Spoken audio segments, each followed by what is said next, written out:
우리에게 주시는 하나님의 말씀은 로마서 1장 16절에서 23절까지 말씀입니다. 신약성경 240쪽쯤 되겠습니다. 로마서 1장 16절에서 23절까지의 말씀을 제가 봉독을 하겠습니다. 로마서 1장 16절에서 23절까지입니다. 내가 복음을 부끄러워하지 아니하노니 이 복음은 모든 믿는 자에게 구원을 주시는 하나님의 능력이 됨이라. 먼저는 유대인에게요 그리고 헬라인에게로다. 복음에는 하나님의 의가 나타나서 믿음으로 믿음에 이르게 하나니 기록된 바 오직 의인은 믿음으로 말미암아 살리라 함과 같으니라. 하나님의 진노가 불의로 진리를 막는 사람들의 모든 경건하지 않음과 불의에 대하여 하늘로부터 나타나나니 이는 하나님을 알만한 것이 그들 속에 보임이라. 하나님께서 이를 그들에게 보이셨느니라. 창세로부터 그의 보이지 아니하는 것들 곧 그의 영원하신 능력과 신성이 그가 만드신 만물에 분명히 보여 알려졌나니 그러므로 그들이 핑계하지 못할지니라. 하나님을 알되 하나님을 영화롭게도 아니하며 감사하지도 아니하고 오히려 그 마음이 허망하여지며 미련한 마음이 어두워졌나니 스스로 지혜 있다 하나 어리석게 되어 썩어지지 아니하는 하나님의 영광을 썩어질 사람과 새와 짐승과 기어다니는 동물 모양의 우상으로 바꾸었느니라. 대림절 기간을 우리가 보내고 있습니다. 2000년 전에 이 땅에 오셨던 예수 그리스도께서 그 약속하신 대로 다시 오실 것을 기다리는 또 기념하는 그런 절기가 대림절인데, 예수께서 오시면 어떤 일이 일어날까 하는 것들을 우리가 한번 묵상해 보면서 이 대림절 기간을 보내었으면 좋겠습니다. 사실 많은 사람들이 예수님의 성탄을 환영하고 즐기는 것 같지만 예수님이 처음 오셨을 때에 예수님의 오심을 환영했던 사람들은 그렇게 많지를 않았습니다. 오히려 대다수의 사람들은 그런 예수님이 우리 가운데 오는 것을 받아들일 수 없다라고 하는 그런 태도를 보였던 것을 우리가 복음서를 통해서 알 수가 있는 것이지요. 그래서 우리가 기대하는 것과 실제 예수님이 오셔서 일어날 일이 무엇인가를 잘 정리를 해보고 그러면서 우리의 잘못된 태도들을 고쳐갈 수 있도록 해야 될 것입니다. 성경의 가르침을 보면 불신자들에게 매우 혐오스럽게 여겨지는 가르침들이 종종 있습니다. 그 중에 대표적인 것 하나가 사람은 스스로 구원할 수 없다라고 하는 이 교리입니다. 이 말은 사람이 자기를 구원하는 일에 무능하다는 것이지요. 비록 우주를 연구할 만큼 지혜가 있고 또 AI를 개발하고 또 양자 컴퓨터를 만들 만큼 인간의 지식이 뛰어나 있는 것은 사실임에도 불구하고 성경은 사람을 향해서 죄의 문제를 해결하거나 자기를 구원하는 데 있어서는 철저하게 무능한 자다라고 그렇게 정리를 하고 있습니다. 그러면서 성경은 자연스럽게 예수 그리스도가 아니면 어느 누구도 우리를 구원할 수 없다라고 그렇게 가르칩니다. 다른 종교들이 아무리 그럴듯한 이야기를 한다 할지라도 그 종교의 가르침들은 구원에 있어서 다 거짓말이다 그렇게 이야기를 하는 것이지요. 다른 종교를 존중히 여기고 또 사회의 다양성을 인정해야 된다라고 주장하는 사람들에게 이 성경의 교리는 편협해 보이고 또 아주 교만한 그런 주장으로 치부가 됩니다. 그래서 많은 지식인들이 이런 기독교 교리 때문에 기독교를 폄훼하고 정오심을 보여왔던 것이 사실입니다. 본문 말씀에는 왜 예수 그리스도가 아니면 사람에게 소망이 없는가 하는 것을 잘 설명하고 있습니다. 여러 가지 요소를 가지고 설명을 하는데 오늘은 그 중에서 한 가지 요소를 가지고 그 이유를 살펴보고자 합니다. 16절에서 23절까지를 읽었는데 크게 두 부분으로 이 본문을 나눌 수가 있습니다. 16절에서 17절은 예수 그리스도만이 유일한 구원자다라고 말하고 있는 그 근거가 어딘가 하는 것을 우리에게 밝혀주고 있습니다. 그리고 18절에서 23절은 왜 사람이 스스로 구원을 얻을 수 없는가를 우리에게 가르쳐주는 말씀입니다.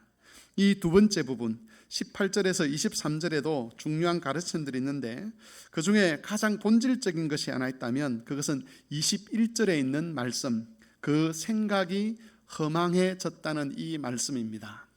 생각이 허망해졌다는 것은 좀 더 쉽게 표현을 하면 생각하는 것이 쓸모가 없어졌다, 그런 뜻입니다. 이것을 꼭 기억하십시오. 오늘 설교하는 내내 흐르고 있는 중요한 핵심적인 주제가 이겁니다. 사람의 생각하는 것이 쓸모가 없어졌다. 이것이 18절에서 23절의 핵심적인 내용입니다. 하나님께서 사람을 창조하실 때에 생각을 할 수 있도록 창조를 하셨습니다. 물론 짐승들도 생각을 하지만 사람들이 생각하고 사고하는 수준하고 짐승들이 생각을 하는 수준은 비교할 수가 없는 것이지요. 사람들은 생각하는 것을 통해서 사물의 이치를 파악하기도 하고 선과 악을 구별하기도 합니다. 또 옳은 일과 그릇된 일을 분별하기도 하고 생각하는 것을 통해서 참과 거짓을 가려냅니다. 또 생각을 통해서 해야 될 말과 하지 말아야 될 말을 구별하기도 합니다. 과학이 발전하고 학문이 융성하게 된 것도, 문화가 융성하게 된 것도 사람이 가지고 있는 이 생각할 수 있는 능력 때문입니다. 그래서 생각하는 것은 매우 중요한 일이기도 하고 매우 유용한 일이기도 합니다. 그런데 성경은 죄 때문에 이 생각하는 것이 쓸모없는 일이 되었다라고 밝혀주고 있습니다. 다른 말로 하면 죄 때문에 생각하는 기능이 고장이 났다는 것이죠. 여러분은 지금 제 목소리를 듣고 계시는데 제 목소리를 듣고 있지만 제 입에서 나오는 목소리가 아니라 양쪽 스피커에서 나오는 목소리를 듣고 계십니다. 여기 마이크를 설치한 것은 이 마이크를 통해서 제 목소리가 여러분에게 잘 들릴 수 있도록 하기 위해서 여기 설치를 해놓은 것이죠. 그런데 이 마이크가 고장이 나면 아무리 그럴듯하고 예쁘게 마이크를 설치해 놓는다 할지라도 이 마이크는 필요 없는 게 됩니다. 쓸모 없는 게 되는 것이죠. 자기 기능을 하지 못하기 때문에 이런 것들이 불필요하게 되는 겁니다. 생각도 이런 식으로 고장이 났다는 것입니다. 사람이 생각을 하지 않는 것은 아닙니다. 사람들은 여전히 생각을 하면서 살아갑니다. 문제는 이 생각이라는 것이 제 역할을 못하게 되었다는 겁니다. 고장이 나서 역할을 잘 못하기 때문에 아무리 열심히 생각을 해도 하나님께서 원래 주셨던 그 기능과 역할을 해내지 못하는 겁니다. 물론 이 말은 사람의 모든 생각이 쓸모없어졌다 이런 뜻은 아닙니다. 나중에 다시 언급을 하겠지만 성경이 말하고 있는 부분이 있죠. 영역이 있습니다. 그건 바로 영적인 것, 믿음과 관련된 것, 하나님과 관계와 관련된 이 부분에 있어서 또 죄를 극복하는 이 부분에 있어서 사람의 생각이 쓸모없는 것이 되었다는 그런 뜻입니다. 본문에서는 생각이 쓸모없어지게 된 두 가지 상황에 대해서 이야기를 하고 있는데 첫 번째는 사람의 생각이 쓸모없어짐으로 말미암아서 불의로 진리를 막는 현상이 일어나게 되었다고 말하고 있습니다. 하나님께서 처음 사람을 창조하실 때 사람들에게 하나님을 알 수 있는 능력을 주셨습니다. 특별히 하나님의 영원한 능력과 신성은 눈에 보이지 않습니다. 그런데 모든 피조된 그 피조물을 보면서 이 보이지 않는 하나님의 영원하신 능력과 신성을 깨달을 수 있게 하셨다는 것이죠. 이것이 바로 생각하는 기능의 역할입니다. 만물을 보면서 이것이 하나님의 작품이구나, 하나님께서 이렇게 세상을 만드신 것을 보니 하나님은 정말 놀라운 분이시구나, 하나님은 선하신 분이시구나 하는 것들을 알 수 있도록 하셨다는 겁니다. 하나님의 영원하신 능력과 신성은 눈에 보이지 않습니다. 그런데도 사람이 이 세상을 보면서 생각을 하게 되면 이런 것들이 저절로 만들어진 것이 아니고 하나님이 지으셨다는 것을 알게 됩니다. 또 세상에서 일어나는 일들을 보면서 그것을 가만히 생각해 보면 여기에 하나님의 섭리가 있다는 것을 알게 됩니다. 세상이 저절로 움직여지는 것이 아니라 하나님이 간섭하시고 하나님의 뜻을 따라 세상을 운행해 가신다는 것을 알게 된다는 것이죠. 이것이 바로 생각의 힘이고 생각의 역할입니다. 그런데 사람의 생각이 죄로 오염이 되었습니다. 그래서 이제는 생각을 해도 하나님을 알 수가 없게 되었습니다. 원래 생각을 하면 하나님을 알 수 있어야 되는데 자연 만물을 보면서도 하나님이 지으신 이 세상을 보면서도 하나님을 알지 못하게 되었다는 겁니다. 생각하는 것 자체는 그대로 남아 있는데 생각이라는 것이 하나님을 알고 하나님을 예배하고 하나님과의 관계를 맺는 데 있어서는 더 이상 쓸모없는 것이 되고 만 것입니다. 그 결과 하나님의 계시가 충만한 이 세상을 살면서도 죄인들은 하나님을 전혀 알지 못합니다. 하나님을 인정하지도 아니하고 하나님께 영광을 돌리지도 아니하고 하나님께 감사하지도 않습니다. 대신 불의로 진리를 막는 일들이 일어납니다. 본문 18절을 보시면 하나님께서 사람들에 대해서 진노하신다라고 말씀하면서 진노하는 이유가 두 가지라고 이야기합니다. 하나는 사람들의 경건하지 않음에 진노하시고 하나는 사람의 불의함에 진노하신다고 말합니다. 여기서 경건하지 않음이라고 하는 것은 하나님을 알지 못하는 사람들이 하나님에 대해서 가지고 있는 모든 잘못된 태도를 가리키는 말입니다. 하나님을 하나님으로 인정하지도 않고 하나님의 말씀을 들으려 하지도 아니하고 또 듣지 않기 때문에 순종하지도 않으려고 하는 이런 태도, 이런 자세를 가리켜서 경건하지 않음이라고 말하는 것입니다. 이 경건하지 않는 사람들은 하나님이 주신 계명을 멸시하기도 하고 하나님 말씀을 조롱하기도 합니다. 그러면서 하나님과 상관없이 살아가려고 하는 것이죠. 이게 바로 경건하지 않음입니다.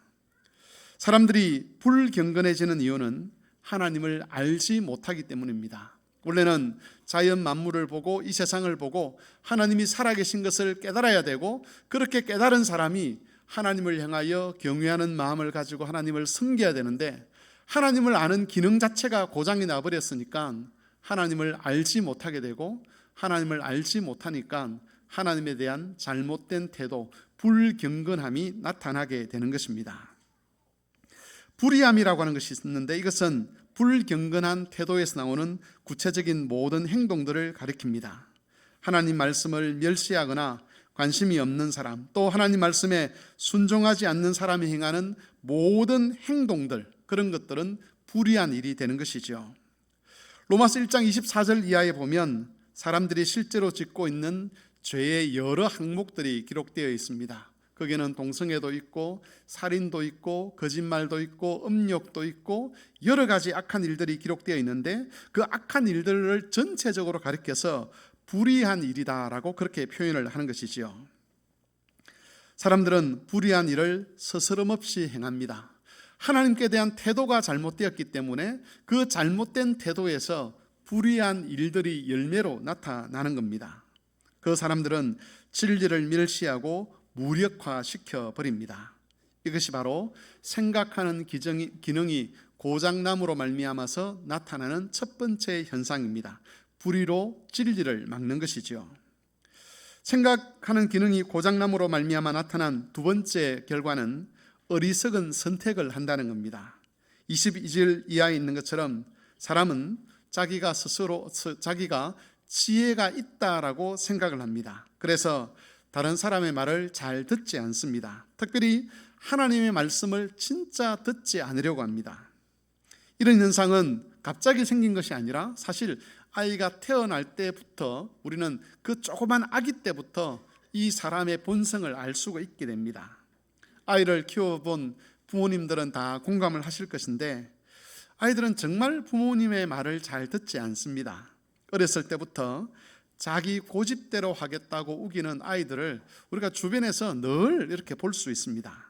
아이들이 그렇게 고집을 피우는 이유는 무의식적으로 자기도 모르는 사이에 내가 지혜롭다는 생각을 하고 있기 때문에 그렇습니다. 모든 죄인들이 가지고 있는 속성이지요. 그런데 이런 생각은 사람들의 삶과 운명에 치명적인 결과를 가져옵니다. 22절, 23절 말씀을 보십시오. 스스로 지혜 있다 하나 어리석게 되어 썩어지지 아니하는 하나님의 영광을 썩어질 사람과 새와 짐승과 기어다니는 동물 모양의 우상으로 바꾸어 버렸다라고 선언하고 있습니다. 내가 지혜 있다라고 여긴다는 것은 내가 하는 선택이 옳을 것이라고 여긴다는 겁니다. 나를 위해서, 우리 가족을 위해서, 이 사회를 위해서, 이 세상을 위해서 내가 옳은 것, 내게 유익되는 것을 선택해야 되는데 나에게는 그런 것을 선택할 수 있는 능력이 있다라고 보는 것이고, 혹 나와 다른 사람의 의견이 부딪힐 때에 저 사람의 의견이 틀렸고 내 의견이 맞다라고 생각하는 것, 그게 스스로 지혜에 있다라고 여기는 것인데, 이게 한두 사람의 문제가 아니라 모든 인간들이 다 이런 생각을 하고 있는 것이고, 특별히 하나님께 대하여서는 다 이런 태도를 가진다는 겁니다. 그런데 시간이 지나면 사람들이 지혜롭다고 생각했던 그 판단들이 결코 지혜로운 판단이 아니었다는 것이 드러날 때가 많습니다.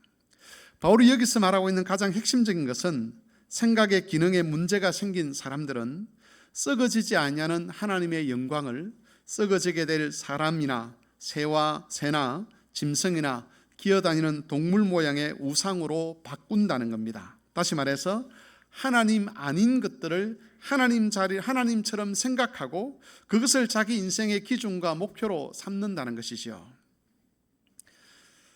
고대에는 많은 사람들이, 대부분의 사람들이 자기들의 신들을 섬겼습니다. 그 신들을 섬길 때에 어떤 방식으로 섬겼는가 했을 때, 하나님께서 보여주신 이 자연 만물을 보면서 두려움을 느끼는 것이죠. 그러면 원래대로라면 이 자연 만물을 보며 하나님이 계신다는 것을 알아야 되는데, 그 기능이 고장나니까 하나님을 알지 못하고 어떤 특별한 사람이 마치 하나님처럼 보이고, 어떤 특별한 짐승이나 또는 어떤 특별한 피조물들, 해와 달과 같은 것들이 힘이 있는 것처럼 보이고, 그래서 그런 식으로 우상을 만들어 섬겼다는 겁니다. 그런데 이런 것들은 현대에 왔다고 해서 달라지는 것이 아니죠. 종교와 관련해서 현대 사회를 반종교의 시대라 그렇게 이야기를 합니다. 반종교라는 것은 기독교를 비롯한 모든 종교들은 사람들이 만들어낸 것에 불과하다라고 보는 그런 입장을 가리킵니다. 좀 더 쉽게 말하면 무신론이라고 보는 것이죠. 이 땅에 신이라는 것은 없다. 그냥 세상은 저절로 만들어져서 저절로 운행되다가 나도 그 세상 속에 우연히 등장한 것이고 그렇게 살다가 가는 것이다 라고 생각하는 사람들, 이런 사람들은 절대로 종교를 인정하지도 않고 영혼을 인정하지도 않습니다. 기독교를 비롯한 이슬람이라든지 불교라든지 또는 다른 어떤 토속 종교들, 이런 종교들이 신이라고 삼고 있는 그 모든 것들은 다 거짓말이다라고 그렇게 주장하는 사람들, 이런 풍조들, 이런 것을 가리켜서 반종교 그렇게 표현을 하는 것이지요. 여러분, 특히 서구와 우리나라에 이런 무신론자들이 많습니다. 반종교의 경향이 훨씬 더 강화되고 있지요. 과학이 발전하고 개인의 인권과 자유가 강조되는 사회일수록 이런 반종교 현상이 더욱더 분명하게 나타납니다. 물질적으로 부유해지면 부유해질수록 사람들이 이런 식으로 하나님을 멸시하고 자기가 마치 인생의 주인인 것처럼 그렇게 생각을 한다는 겁니다. 그런데 이런 반종교의 태도를 취하는 사람들은 고대 우상을 선택했던 사람들보다 훨씬 더 어리석은 사람들입니다. 고대에는 그래도 피조물을 보면서 그래도 뭔가 우리와는 다른 어떤 특별한 존재가 있는 것 같다라는 그런 생각이라도 했는데, 현대인들은 그 똑같은 피조 세계를 보면서도 아예 그런 신적인 존재에 대한 감각조차 갖지 못하는 것이죠. 그 결과로 나온 것이 바로 무신론이고 반종교입니다. 이런 현상들은 현대 과학이나 철학이 끼친 영향이라고 할 수 있습니다. 과학자들, 철학자들이 나름대로 세상을 열심히 탐구하고 학문을 발전시켜 왔는데, 그렇게 해서 내린 결론이 뭐냐? 하나님은 없다, 신은 없다, 이런 결론이었습니다. 우리 중에 가장 지혜 있다고 생각되는 사람들, 가장 세상을 잘 설명할 수 있다고 인정받는 그 사람들이 자신들이 할 수 있는 최고의 실력을 발휘해서 연구한 결과가 실제 세상과는 다른 모습을 우리에게 결론으로 내려주고 있다는 겁니다. 하나님이 살아계시고, 하나님이 역사의 주인이시고, 하나님이 세상을 섭리하시고, 하나님 우리 인생의 주인으로서 우리를 이끌어감에도 불구하고 이런 것들에 대해서는 완전히 무지한 채로 전혀 다른 세상, 전혀 이치에 맞지 않는 그런 세상이 진짜인 것처럼 사람들을 미혹한다는 것이지요. 죄 때문에 생각하는 기능이 고장난 이후에는 하나님에 대해서 생각하면 할수록 어리석은 결론에 이르게 됩니다. 생각하면 할수록 우리 영혼에 치명적인 그런 결과들을 만들어낸다는 것이죠. 이것이 21절에 있는 그 생각이 허망해졌다 또는 생각하는 기능이 쓸모없었다는 말씀이 가지고 있는 구체적인 뜻입니다. 앞에서 말씀드린 대로 이것은 모든 생각하는 일이 쓸모없었다는 뜻은 결코 아닙니다. 생각을 제대로 해야 상식적인 이야기를 할 수 있습니다. 생각을 제대로 해야만 다른 사람의 말을 이해를 할 수 있게 되고 다른 사람의 처지를 살필 수도 있습니다. 또 생각을 바로 해야만, 또 생각이 깊은 사람일수록 삶에 대해서 더 진지해질 수 있고 가치 있고 보람된 삶을 살아갈 수 있습니다. 성경이 생각에 대해서 쓸모없게 되었다고 하는 그 영역은 영적인 것에 관한 것이지요. 성경이 주목하는 것은 하나님과 우리의 관계, 우리의 경건, 우리의 영혼, 우리의 구원에 관한 일입니다. 우리가 아무리 생각을 많이 하고 아무리 지혜를 짜낸다 할지라도 생각하는 기능 자체가 고장 나버렸기 때문에 하나님을 알 수도 없고 우리 구원을 위한 방책을 세울 수도 없고 하나님과 바른 관계를 맺어갈 수도 없다는 겁니다. 이런 이유 때문에 성경은 사람이 자기를 스스로 구원할 수 없다라고 선언하는 겁니다. 16절과 17절 말씀을 또 우리가 읽었는데 이 16절과 17절 말씀은 생각이 쓸모없게 된 바로 이런 상태를 배경으로 해서 선포되는 말씀입니다. 내가 복음을 부끄러워하지 아니하노니 이 복음은 모든 믿는 자에게 구원을 주시는 하나님의 능력이 됨이라. 몇 주 전에 이 본문으로 설교를 했기 때문에 구체적인 내용들은 그때 설교를 참고하시면 되겠습니다. 오늘 강조하고자 하는 것은 복음이 모든 믿는 자를 구원하는 하나님의 능력이 된다는 이 말씀입니다. 바울 사도께서 복음을 능력이라고 말하는 이유는 여러 가지 측면에서 이야기를 할 수가 있습니다. 그 중에는 오늘 우리가 살펴봤던 21절에 있는 이 말씀, 생각이 허망해진 것, 다시 말해서 생각이 쓸모없게 된 것과도 관련이 있습니다. 복음의 능력이라고 하는 것은 쓸모없어진 그 생각의 기능을 다시 고쳐서 바르게 생각할 수 있게 하는 능력이라고 그렇게 말을 할 수가 있습니다. 하나님께서 복음을 통해서 우리를 고치시는데 다른 것들도 고치지만 뭐도 고치느냐 하면 우리의 생각하는 기능도 고친다는 겁니다. 죄로 인해서 이것이 오염되어서 생각하는 것이 허망해졌는데 이제 복음 안에서 이 생각이 허망해지지 않도록 하나님께서 도우신다는 것이 오늘 본문의 말씀입니다. 앞에서 살펴본 두 가지 경우를 가지고 이 복음의 능력을 우리가 생각해 보면, 먼저 복음 안에서 생각하는 것이 쓸모가 있게 되면 피조 세계를 보면서 그것을 지으신 하나님을 깨달을 수가 있게 됩니다. 생각하는 것을 고치게 되면 하나님이 지으신 만물을 보면서 하나님의 영원하신 능력과 신성을 깨닫게 되는 것이지요. 오늘 찬양대에서 찬양을 했지만 이 세상이 하나님의 은혜로 충만하다는 것, 하나님의 존재와 하나님의 영광으로 충만하다는 것을 믿음의 사람들, 이 복음의 능력을 덧입은 사람들은 알게 된다는 겁니다. 그래서 정말 위대한 자연의 현상 앞에 서게 될 때에 이 믿음이 있는 사람, 다시 말해서 복음의 능력을 경험한 사람과 복음의 능력을 경험해 보지 못한 사람의 차이가 있습니다. 복음의 능력을 경험한 사람은 그 자연의 위대함 앞에서 뭘 보느냐 하면 하나님의 영광을 보죠. 하나님을 찬송하고 싶어집니다. 그런데 그 자연의 위대함 앞에 선 불신자들은 숙연해집니다. 자연의 힘에 짓눌리는 것이죠. 이것이 차이라고 할 수가 있습니다.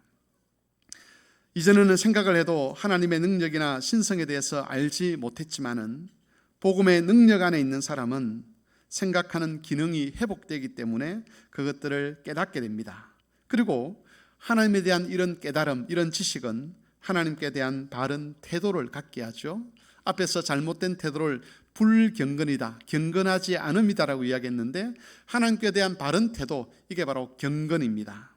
하나님을 하나님으로 인정하는 겁니다. 자기 스스로가 자기 인생의 주인이라는 것을 주장하지 아니하고 하나님을 영화롭게 하고 하나님을 즐거워하는 것이 인생의 본분이라는 것을 인정하고 그렇게 살려고 하는 이 태도, 이런 경건함이 이 생각을 바로 하는 사람에게서 나오는 열매입니다.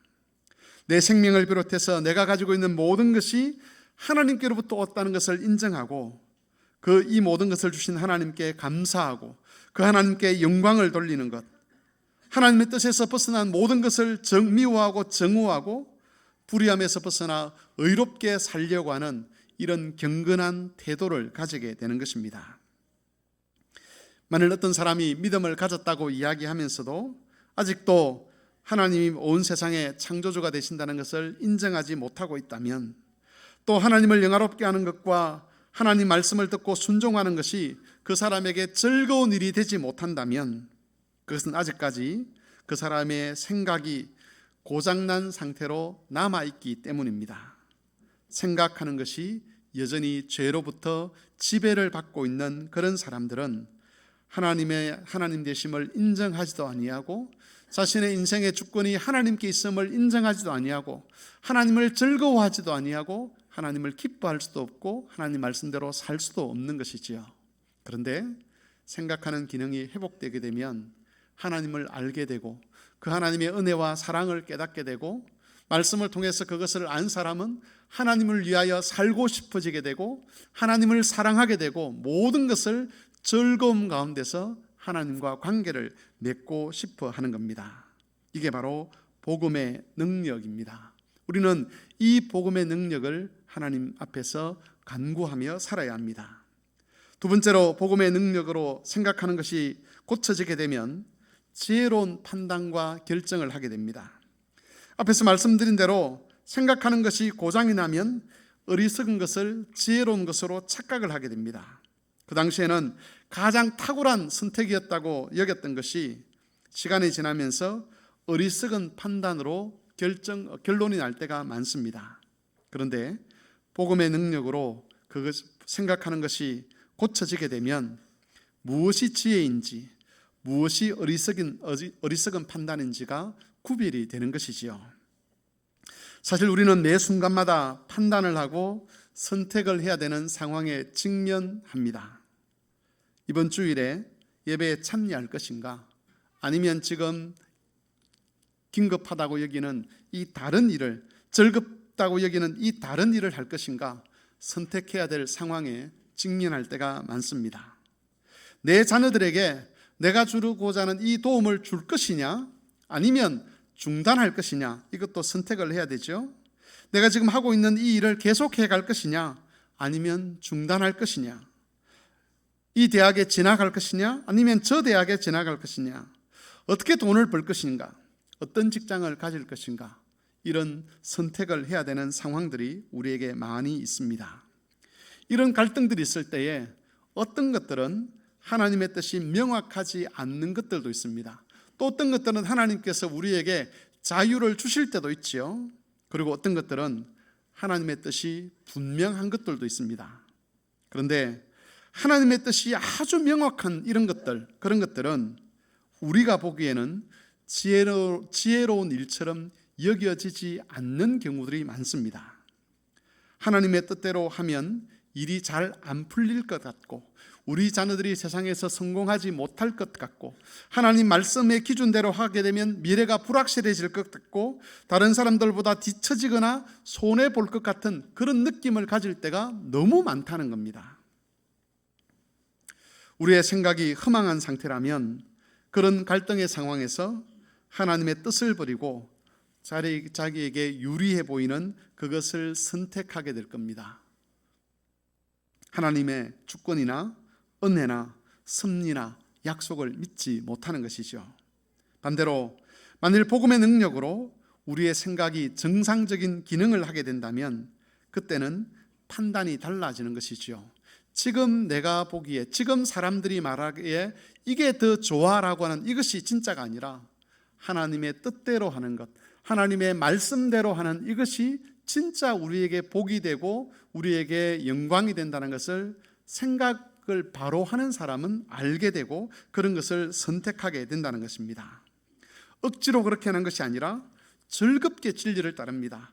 즐겁게 하나님을 경외하고 즐겁게 예배하고 즐겁게 세상이 추구하는 길과 반대되는 그 길을 걸어가게 되는 것이지요. 주 안에서 한 소망을 가진 교우 여러분, 우리는 이전에 다 생각하는 기능이 고장난 사람들이었습니다. 그러나 이제 예수 그리스도께서 복음으로 우리의 생각하는 기능을 고쳐주셨습니다. 이렇게 생각이 쓸모있게 된 그 사람들이 바로 그리스도의 나라의 새 백성으로 부름받은 사람들입니다. 그러므로 우리는 이 복음의 능력이 늘 우리에게 역사하도록 기도해야만 합니다. 복음의 능력이 허망해진 우리의 생각을 바꾸어 주시기를 기도해야 합니다. 복음의 능력이 죄에 오염된 우리의 생각하는 방식과 과정들을 고쳐주시기를 기도해야 합니다. 복음의 능력이 우리의 생각을 바르게 고쳐서 정말 우리의 생각이 쓸모 있는 것이 될 때에 생각하는 것을 통해서 하나님께 더 가까이 나아갈 수 있게 되고, 생각하는 것을 통해서 하나님 말씀이 진리인 줄 깨닫게 되고 그 말씀을 더 깊이 묵상할 수 있게 되고, 또한 불신자들이 지혜롭다고 주장하는 그런 방법 대신에 하나님 말씀과 그 뜻을 따라서 선택하고 행동할 수 있게 되는 것입니다. 우리의 자녀들 중에서 믿음의 길을 떠나 있는 자녀들, 또 믿음과 세상 사이에서 왔다 갔다 하는 그런 자녀들이 있을 수 있는데, 그 자녀들을 위해서 기도할 때도 그들의 생각하는 기능을 회복시켜 주시기를 기도해야 합니다. 그들의 생각이 허망한 상태로 그들의 생각을 그 허망한 상태로 내버려 두지 마시고 하나님께서 복음의 능력으로 그들을 고치셔서 하나님을 알게 하시고 하나님을 경외하게 하시고 하나님의 말씀을 따라 살아갈 수 있도록 주께서 도와주시기를 기도할 책임이 우리에게 있는 것이지요. 모든 성막의 교우들이 복음의 능력 안에서 쓸모있는 그 생각을 통해서 경건에 이르게 되고 하나님을 영화롭게 하며 감사하는 삶을 살아갈 수 있게 되기를 바랍니다. 주의 말씀을 생각하며 기도하겠습니다. 복음은 능력이라고 말씀하셨습니다. 이 능력은 여러 영역에 적용이 될 수 있는데 오늘 그 중에 한 영역을 우리가 살펴보았습니다. 바로 고장난 생각의 기능을 회복하는 능력입니다. 이 능력을 회복시켜 주셔서 우리로 하여금 경건함에 이르게 하시고 경건한 행동을 하게, 경건한 삶을 살게 하시고 또 하나님을 영화롭게 하며 주의 말씀 안에서 올바른 선택을 할 수 있도록 우리를 도우시고 우리 자녀들을 도와주시기를 다 같이 한 목소리로 기도하겠습니다.